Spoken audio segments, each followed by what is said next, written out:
کہ اللہ پاک نے ایک بار پھر ہمیں یہ ماہ رمضان جی دکھایا، ہمیں ہم پر سایہ فگن ہے اور ہمیں اس کی برکتوں کو لوٹنے کا ایک اور موقع فراہم کیا. جی تو اس کا جو احترام ہے وہ اس لیے بھی ہم پر لازم ہے کہ ہم کس طرح سے اپنے جو ہم نے 11 مہینے گزارے اپنی زندگی کے،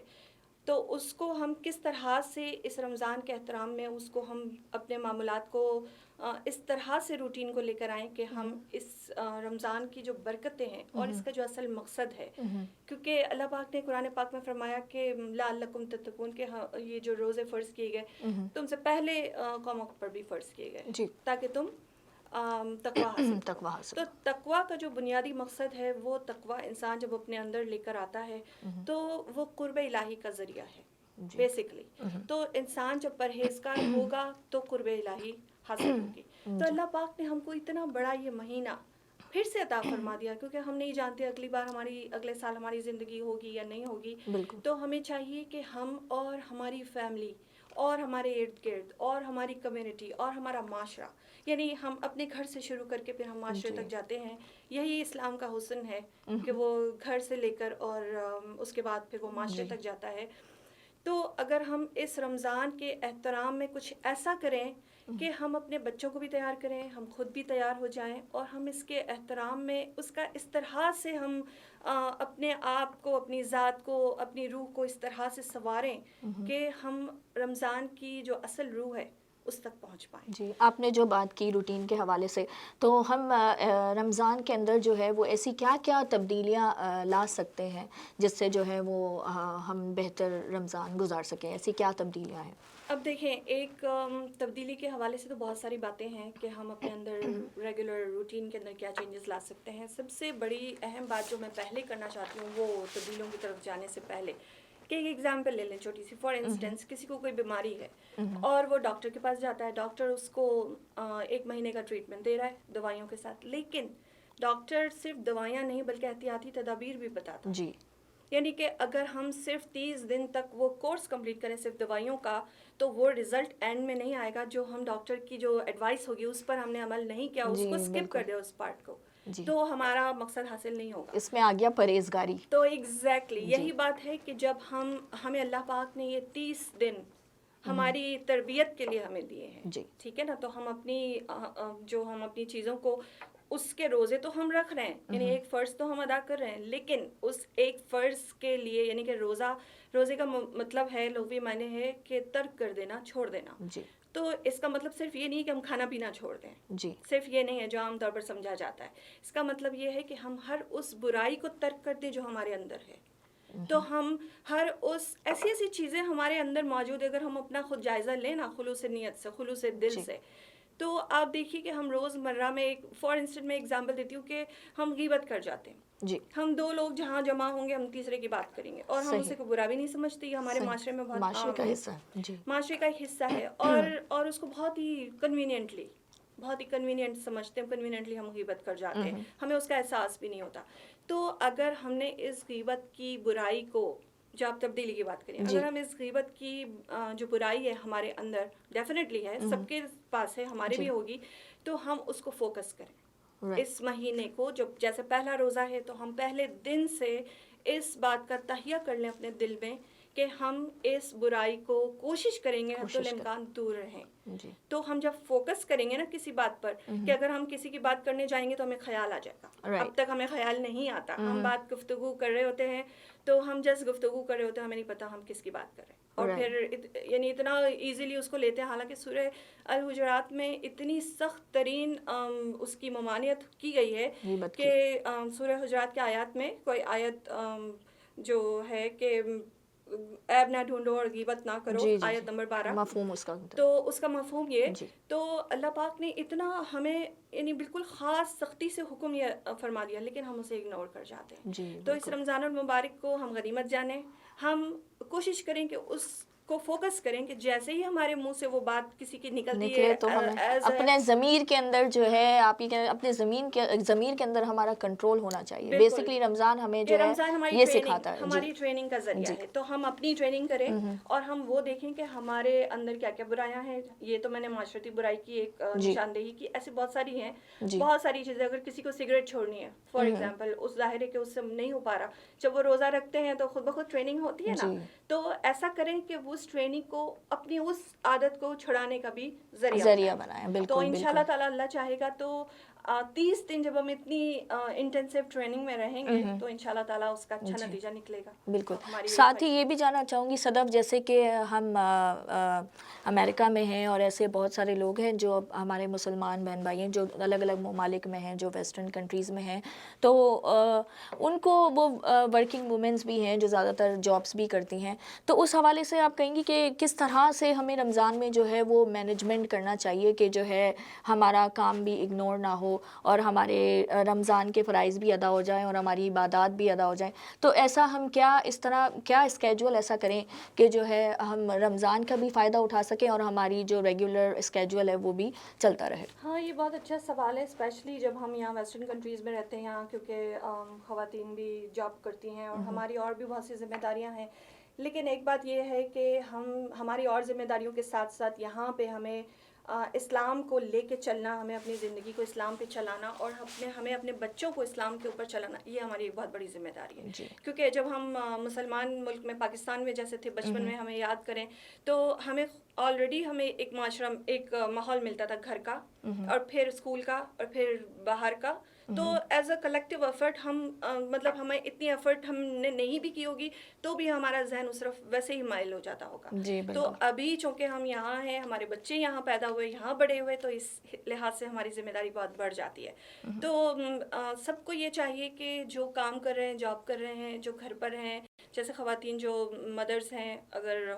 ہوم میکرز ہیں, اگر وہ گھر پر ہیں تو اپنے روٹین کو کچھ اس طرح سے چینج کریں کہ ان نیسیسری کام جو ہیں ان کو نکال دیں بالکل 30 ڈیز کے لیے, اور اپنے آپ کو فوکس کریں عبادت کے لیے. کیونکہ یہ مہینے کی جو فضیلت ہے اور جتنی اس کی فضیلت آئی ہے, تو یہ بہت ہی ضروری ہے کہ ہم اس کو لائٹ نہ لیں. اس کو ہم تھوڑا سا شاپنگ کا ٹائم جو ہم کرتے ہیں وہ کٹ ڈاؤن کر دیں. ہم کھانا پکانے میں بہت ٹائم یوٹیلائز کرتے ہیں, اس کو تھوڑا کم کر دیں. ہم ٹی وی ڈرامے دیکھتے ہیں, ہم گاسپنگ فون پر بہت زیادہ دیر بات کرتے ہیں. میں ایسی جنرل باتوں کی طرف کر رہی ہوں جو ہم جو عام طور پر دیکھتے ہیں. تو ان چیزوں کو اگر ہم کم کر دیں, ہم قرآن پاک کی تلاوت کی طرف توجہ دیں, ہم تفسیر اور ترجمے کے ساتھ پڑھیں. اللہ پاک فرماتا ہے, یعنی قرآن کے ہم پر بہت سے حکم ہیں, حقوق ہیں. تو جو صرف قرآن پڑھنا بے شک اس کا ثواب ہے, لیکن جب تک ہمیں سمجھ نہیں آئے گا تو ہم کیسے اس پر عمل کریں گے, کیسے ہم اسے آگے بیان کر سکیں گے. تو یعنی قرآن اس رمضان المبارک کے مہینے کو ہمیں اس چیز کے لیے وقف کر دینا چاہیے کہ ہماری جو عام زندگی میں جو روٹین ہوتی ہے اس سے ذرا سا ہٹ جائیں, ہم اس کے لیے خاص اہتمام کریں. وہی بات ہے کہ ہم احترام کو اگر ہم سوچیں گے تو ہم اس کے احترام میں اپنی روٹین کو تھوڑا سا لوز کر دیں کہ ہمیں ڈراموں کی ضرورت نہیں ہے, ہمیں فون اتنی دیر تک فرینڈس کو کرنے کی ضرورت نہیں ہے, گاسپنگ نہ کریں, آنا جانا نہ کریں, ہم شاپنگ میں ٹائم ویسٹ نہ کریں. تو ہم اس ٹائم کو اچھی طرح سے یہ بس اویل کریں کہ ہماری عبادتوں میں کہیں کوئی بھی خلل نہ آئے اور ہم اس کو کمپرومائز نہ کریں. کیونکہ اگر تہجد کے لیے ہم اٹھ رہے ہیں, اگر ہم سحری کے لیے اٹھ رہے ہیں, تو آپ نے تہجد کی بات کی تو عام دنوں میں بڑا مشکل ہوتا ہے تہجد کے لیے اٹھنا اور کرنا, اور یوزولی رمضان میں ہمارے لیے بہت ہی ایزی ہو جاتا ہے کیونکہ ہمیں ٹینشن ہوتی ہے, ہمیں سحری کرنی ہے, ہمیں کھانے کی زیادہ فکر ہوتی ہے آئی گیس. لیکن اس چکر میں پھر یہ ہوتا ہے کہ ہم جو ہے وہ تہجد کی نماز بھی ادا ہو جاتی ہے. یہ بتانا چاہ رہی ہوں کہ بہت ہی آسان ہے اپنی روٹین میں ان چیزوں کو شامل کرنا کہ سحری کے لیے ہم ویسے بھی اٹھ رہے ہیں, اگر ہم تھوڑا سا جلدی 10 منٹ جلدی اٹھ جائیں, عام روٹین سے اگر ہٹ کے 10 منٹ جلدی اٹھ جائیں, تو ہمیں وہ سکون کے وہ 10 منٹ آپ سوچئے کہ سکون کے ہم اللہ پاک کے ساتھ ہم گزار سکتے ہیں. اللہ تعالیٰ بھی جو ہے وہ نیچے آسمان پہ آ جاتے ہیں کہ ہے کوئی فریاد کرنے والا جو فریاد کرے. جی بالکل. تو بجائے ہم اٹھ کے سیدھا کچن کا رخ کریں اور ہم وہ کریں, اس سے اچھا اگر 10 منٹ پہلے اٹھ جائیں, اور جب سب سو رہے ہیں, اور ظاہر ہے کہ سب کی عادت انشاءاللہ تعالیٰ اپنے گھر والوں کی بنے گی, لیکن شروعات اپنے آپ سے کہ آپ جب اٹھیں گے تو 10 منٹ کے لیے تہجد کے لیے بیٹھ جائیں, تھوڑی سی دعا مانگ لیجیے, اور وہی قبولیت کا وقت ہے. پھر اس کے بعد آپ روزے کے تمام معاملات کریں, وہ بھی ایک ثواب ہے کہ ہم اپنے گھر والوں کو سحری بنا کے کھلا رہے ہیں خواتین کے لیے, تو یہ بھی یہ بھی ایک احترام کے زمرے میں ہی آتا ہے کہ ہم رمضان کا احترام کر رہے ہیں, ہم سب کا خیال رکھ رہے ہیں, ہم مینجمنٹ کر رہے ہیں اپنا اسکیجول, تو اس کو بھی ہم احترام کے زمرے میں لے سکتے ہیں. اس کے ساتھ ہی میں نے یہ بھی دیکھا ہے کہ جو ہے اسکولز یہاں امریکہ کے اندر, کیونکہ میں ایز اے سبسٹیوٹ جاب بھی کرتی رہی ہوں, تو میں نے یہ بھی دیکھا ہے کہ اگر